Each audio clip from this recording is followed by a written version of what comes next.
Greetings, friends. This is Dr. Joseph Bryant Jr., Executive Director of the Rainbow Push Silicon Valley Bay Area, and we have been grateful for the opportunity to serve our community and really serve the nation during the pandemic with various programs like our technology program, which is called FAITHTECH. Many of the churches around the country have been blessed and benefited as we have empowered them and equipped them to better serve their congregations during this time with live streaming, with technology development, Zooms, and we've also been able to create a partnership with the City and County of San Francisco under Mayor London Breed and the city departments, where we are doing a monthly town hall gathering we're calling Keep Hope Alive. And the Keep Hope Alive is a community forum that we can gather and share information that's pertinent to our community. This month, we had 3 phenomenal African-American physicians that came on to talk about the vaccine, all of the relevant information, all of the medical science, all of the insight that we needed as a community to understand its impact. And so I want to just share a few snippets with you from our Keep Hope Alive town hall meeting. You can go to our website, Rainbow Push SV, which is for Silicon Valley,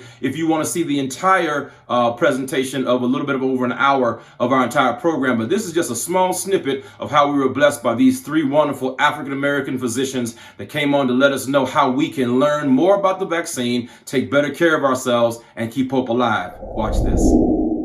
Let me quickly move to these next 2 wonderful presenters. We've just been blessed already by Dr. Bennett, but I'm grateful to University of California, San Francisco, UCSF, big time shout out, because they are our local entity that is amazing. They've been, you've heard that name, you watch national broadcasts and you hear UCSF, you hear that the news media, the health departments, the national health departments in various places from the White House on down look to UCSF with a high regard. And I'm just grateful that we have 2 of their giants with us tonight. Let me give their appropriate full titles.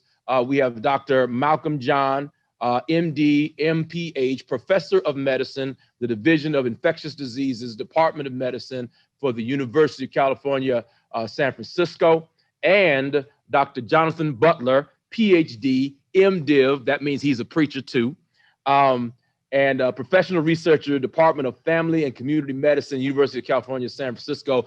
Both of these gentlemen have been on the front lines of gathering information and sharing information and then helping us understand the information. So it's so important to have the 2 of you tonight with us. And so let me welcome, and you all, if you don't mind, again, virtually, you can wave your hand, you can clap your hands, but let's just make them feel appreciated for the work they've already been doing to bless us and benefit us, Dr. Malcolm John and Dr. Jonathan Butler. As we think about comparing the vaccine risk to COVID-19 risk, each of us needs to make a decision on the pros and cons, okay? What are the risks of COVID-19? What are the risks of vaccine side effects? And, you know, I think it's really important that Jonathan said earlier, we're not here to convince you of anything. What I like to say is we're here to help you make decisions, not from a position of fear, but a position of strength and power, where you are making a personal decision that is informed.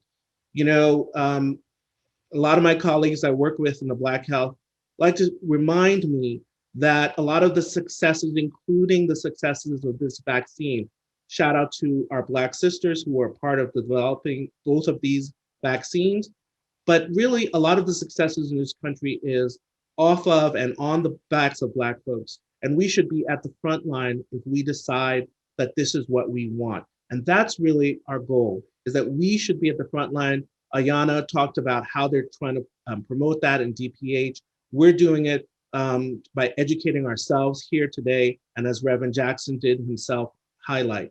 Yes, thank you for that certainly very informative presentation, Dr. John. I think the next slide is basically what is not going to change, that we still need to wear our mask. We need to shelter in as many times as possible, wash our hands, and also physical distance from one another. The next slide, please. So I just wanted to provide a testimony of the fact that I have completed my 2nd shot. My 1st shot, I did experience some soreness of my arm following the shot, but it sort of went away a couple of days after that. And then in my second shot, I also experienced a soreness of the arm, but also an added side effect for me was fatigue, which lasted about 24 hours. Just so to let you know, sort of my experience with taking the vaccine, that you do experience side effects, but at the same time, that is an indicator that your immune system is working. Let me just ask one other thing of you all, and any of you can share this. If you had just a 60-second message that you could share with our churches, Sunday morning announcements or a promo or something we could, record and drop into our website as a link, or in somewhere we can just make it available. What message would that be? Maybe they didn't get on tonight. Maybe they didn't get all of the information. Maybe some of these things are, beyond their ability to fully grasp. What would be the direct message to, the person that would typically be sitting in the pews and just needs to hear this as they watch us virtually now?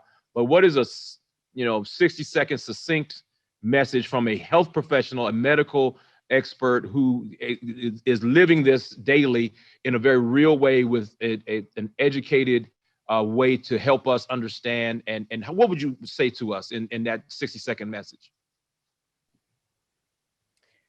I have one. If I was standing up in my church to say this, there are, I would say, probably millions of doctors, nurses, scientists, and others who, of some faith, who prayed really hard for this vaccine to show up in the time that it did. I know I did. My. Long-term prayers. And so sometimes God delivers and we say no. Please don't let this be that time. If you are looking at this and it does not yet to you look like a miracle, do your research, find someone you trust, and be sure that it's not before we as a community don't take what's being offered. Because I think it was a miracle that it came when it did, as fast as it did, and that it's here before it's changed too much. Many other things have aligned to make this a really precious moment for our community, and I hope we take advantage.